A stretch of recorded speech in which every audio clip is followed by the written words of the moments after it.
The Woman in Black, tip of the iceberg.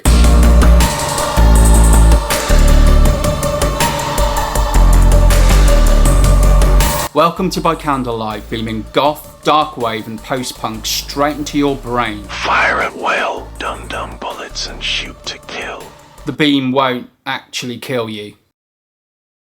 Today's episode, I am talking about one of my favourite authors of all time, Susan Hill, specifically her ghost stories. If you're new to Susan Hill, she was born in Yorkshire, here in the UK, in 1942. By her first year at university, she'd already written and published her first novel, The Enclosure. This was followed by 7 further novels published between 1968 and 1974. That's like 7 books in 6 years. Prolific. She came to real prominence, however, in 1983 with The Woman in Black. More on that later.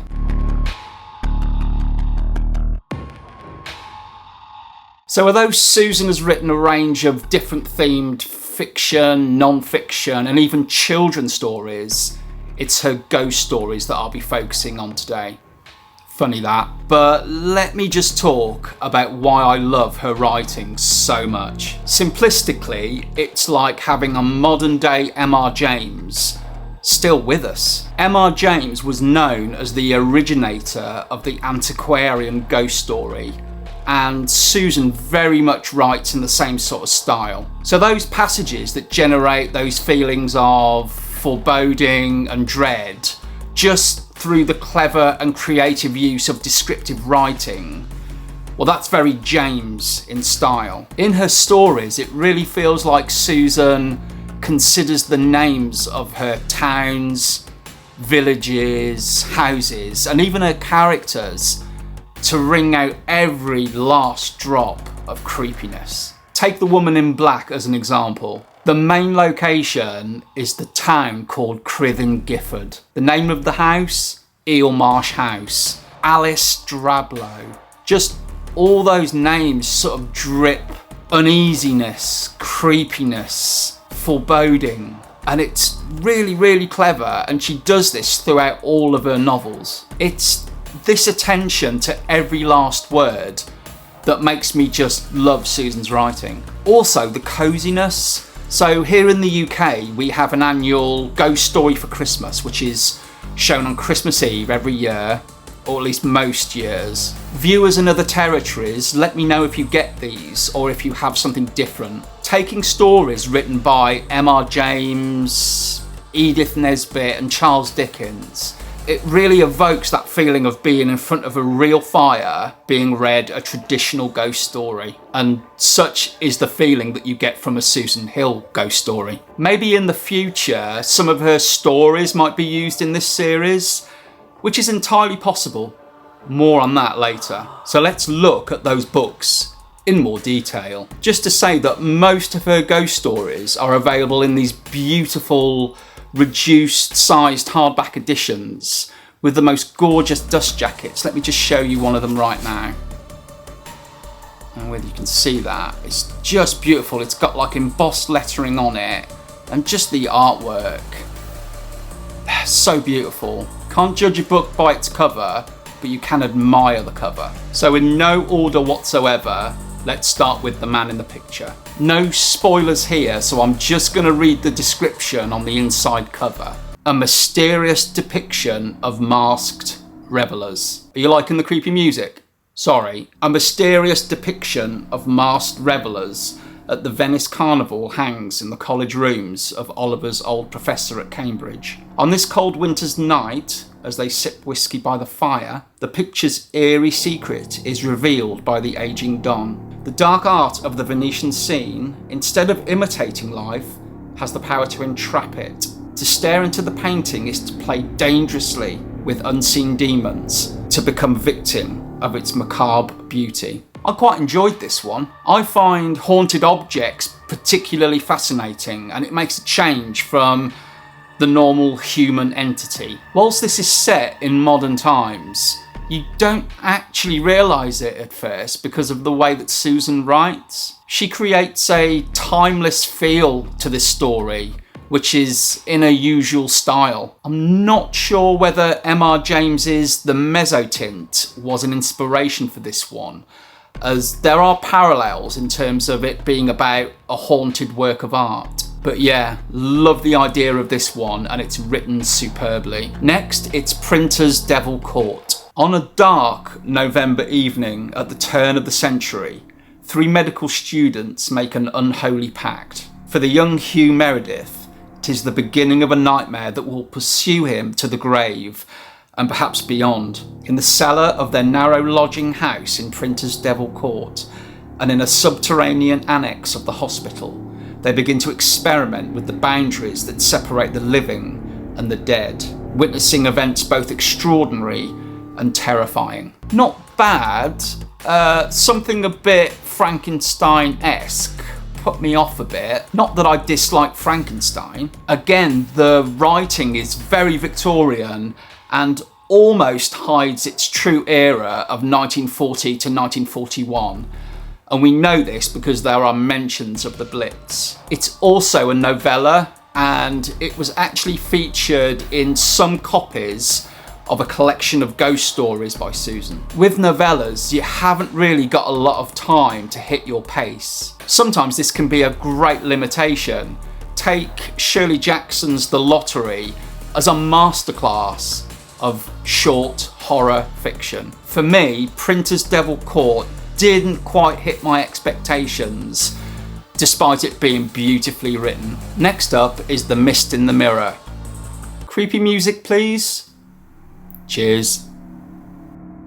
The tale that Sir James Monmouth has to tell is a strange and sinister one. On the surface, he seems normal enough, but he is troubled by memories of a time in the autumn of his 40th year when he returned to London. The Cross Keys Inn near the docks might provide shelter from the rain and the chill wind, but it offered few comforts to body or soul. The boy with the pale face, the old woman behind the curtain, the terrible scream, the mist in the mirror. I quite like this one. It's kind of like a story within a story. Whilst there are some plot points that aren't really explained, as expected, it's loaded with atmosphere. One thing to say, if you like your stories to wrap up nicely at the end, this one may not be for you. I don't mind an unclear, ambiguous ending, but as long as the journey there has been enjoyable. I love the way Susan writes and the atmosphere and the sense of place that she evokes, so I didn't mind this ending. Obviously, I'm not going to tell you what the ending is, but yeah, definitely worth a read. Next is Dolly. Strike Up. That was a bit Shakespearean, wasn't it? Orphan Edward Cayley is sent to spend the summer with his Aunt Kestrel at Eyotte House, her decaying home deep in the damp, lonely fens. With him is his spoilt, spiteful cousin, Leonora. When Leonora's birthday wish for a beautiful doll is thwarted, she unleashes a furious rage which haunts her quiet, subdued cousin for years afterwards. Much later, the cousins return to Eyotte House, and it becomes horribly apparent that Leonora's act of violence has had dark and sinister consequences. This one sits in spooky doll territory, not a plot choice I'm hugely fond of. However, the description of the house and just the general backdrop of the story does draw you in. Hard to talk about this one without giving too much away, but I did think that the consequence of Leonora's outburst was a little bit extreme, but I suppose this is horror after all. This novel also touches on a very human theme, a lack of love, and I think this roots it in the real world. If you like haunted dolls, then definitely give this one a go. The next one is The Small Hand. Late one summer's evening, antiquarian bookseller Adam Snow is returning from a client visit when he takes a wrong turn. He stumbles across a derelict Edwardian house. Standing before the entrance, he feels the unmistakable sensation of a small, cold hand creeping into his own. He is determined to learn more about the house and its once magnificent but now overgrown garden, but when he does so, and while travelling in search of a rare book, he receives further, increasingly sinister visits from the small hand. I love this one, and it's possibly my second favourite Susan Hill novel. Love the descriptions of the Edwardian house, particularly the garden. In fact, I don't think I have ever pictured a location so vividly than the house in this novel. Also, the French monastery location that houses a prized book. And, of course, one of the most reliable devices in horror, a child. Place children as the horror or as victims of the horror, and you've already bagged a potentially frightening plot choice. I highly recommend this one, but not so much as The Woman in Black. There's a reason why most people have heard of her 1982 novel. It was good enough to be adapted into one of the longest running West End shows in London. It ran for 33 years at the beautiful Fortune Theatre from 1989 to 2022. I was lucky to catch 2 performances of it in that beautiful theatre, and also a touring version which came to my hometown of Malvern. It was adapted for TV in 1989. I know that it's very much admired, but for me it didn't quite stand up to the book or just as a piece of horror, bar a particularly alarming scene when the woman comes for Arthur. I'm not going to say any more. I didn't mind the Daniel Radcliffe film. I thought it brought some decent atmosphere to the story, but there were some significant changes that did spoil it a bit, particularly that Hollywoodized ending. But back to the book, it's a classic, and I don't think I even need to read the description. Beautifully written. Again, it uses children, this time as victims of the horror, which makes it ultimately ghastly. Again, we get descriptions so vivid that you can practically smell the sea on the causeway that leads to the creepy Eelmarsh house, and you can picture every shadow and ornament in said house. With the house cut off from the mainland at high tide and our protagonist alone, this is the perfect ghost story, and the sense of dread just stays with you long after you've finished this. Absolutely